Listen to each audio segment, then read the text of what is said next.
Salut, bienvenue dans Jeu de Puissance. On va tout de suite parler du match qui va se dérouler là, cette nuit à 1h30 du matin pour les insomniaques, pour ceux qui ont vraiment envie de voir le premier match sur le continent nord-américain de la NHL. Donc ça sera un match entre le Lightning de Tampa Bay et les Rangers de New York. Un match qui sent la revanche, Et oui, c'était la finale de Conférence Est la saison dernière. Une finale qu'on pensait donner aux Rangers qui ont mené 2-0 la série. Et malheureusement, malheureusement pour les fans des Rangers, c'est le Lightning de Tampa Bay qui s'est qualifié. Et après, on connaît la suite. Ils ont perdu en 6 matchs contre l'Avalanche du Colorado. Donc un match très important, match d'ouverture sur le continent nord-américain. Et on va tout de suite parler de l'équipe du Lightning de Tampa Bay avec une attaque qui a été un peu retravaillée vu que Cirelli est encore blessé. Il en aura encore pour quelques mois. Il devrait revenir au mois de décembre. Donc on peut voir que Nick Paul va jouer au centre d'un trio, Brandon Hagel et Alex Killorn, un trio assez nouveau qu'on ne connaît pas. Et on pourra remarquer que le jeune Colby Koepke va commencer, 24 ans, va commencer dans la NHL, ça sera son premier match. C'est toujours important pour ces joueurs, leur premier match. Colby Koepke qui commence donc la saison sur ce troisième trio avec Vladislav Namestnikov et Ross Colton. Et bien sûr, sur le quatrième trio, comme on a pris l'habitude la saison dernière, il y aura Pierre-Édouard Bellemare, notre Français. En défense, ils ont eu des petits soucis. Donc Bogossian est blessé lui aussi jusqu'en décembre, il ne pourra pas jouer. Mais Yann Cole qui devait être sur ce troisième duo, il l'avait récupéré pour une saison. Yann Cole a eu des petits problèmes, il va avoir des petits problèmes avec la justice. On l'accuse d'agression sexuelle sur une mineure. Donc voilà. Et donc c'est Hendon Fleury qui prendra sa place sur ce troisième duo. Yann Cole qui a été suspendu pour l'instant par son équipe. C'est un peu difficile pour son équipe.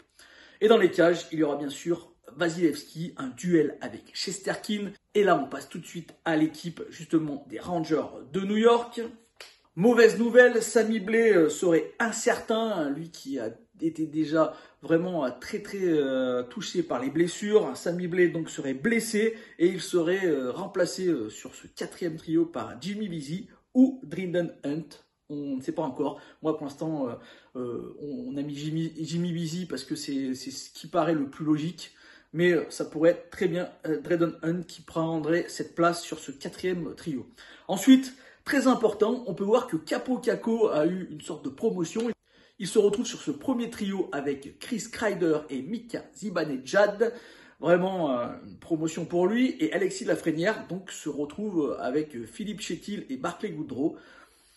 On va voir ce que cela peut donner, mais voilà, une petite promotion aussi du coup pour Vitali Kravtsov qui se retrouve avec le nouveau venu Vincent Trocheck. Attention à Vincent Trocheck, un joueur très habile qui a été très bon quand il était aux Panthers de la Floride, quand il a joué la saison dernière aux Hurricanes de la Caroline. Attention à Vincent Trocheck et attention donc à ce deuxième trio qui pourra être vraiment très intéressant. Pour la défense, une défense assez connue avec le nouveau capitaine des Rangers de New York, Jacob Trouba. On verra sur ce troisième duo Brandon Schneider et Zach Jones. Une défense très jeune qui va laisser encore, à mon avis, quelques trous. Et donc, Shesterkin pourra encore une fois montrer le meilleur de lui-même. Voilà, donc un petit tour rapide sur ce match. Je ne vous parle pas du match de 4h du matin parce que je n'ai pas encore la projection des lignes. Je ne veux pas dire n'importe quoi, donc je préfère ne pas vous mettre la projection des lignes vu que je ne les ai pas. Ça va arriver dans 2 heures, je pense. Et je serai sûrement en train de dormir car ça va être le match que je vais suivre. Sûrement, je vais aller, me lever à 4h du matin pour le suivre. Donc, n'hésitez pas à passer sur Twitter, à me faire un petit coucou. Et moi, je vous dis à bientôt pour la prochaine news. On parlera peut-être de ces matchs, on parlera peut-être d'autres matchs. Demain, il y aura encore plein de nouveaux matchs, avec surtout un Toronto-Montréal qui va être vraiment délicieux pour les fans et de Toronto, peut-être un peu moins de Montréal. Voilà, encore plein de matchs à venir, énormément. Et c'est une saison qui recommence, on va dire. Elle avait déjà commencé du côté de Prague. Et là, elle commence du côté, des États-Unis et du Canada. Donc, ça va être vraiment super. Voilà, j'espère que cette petite vidéo vous a plu. Si c'est le cas, n'hésitez pas à me faire un petit like, un petit commentaire ou à la partager. Et moi, je vous dis à la prochaine pour parler de NHL. Allez, ciao!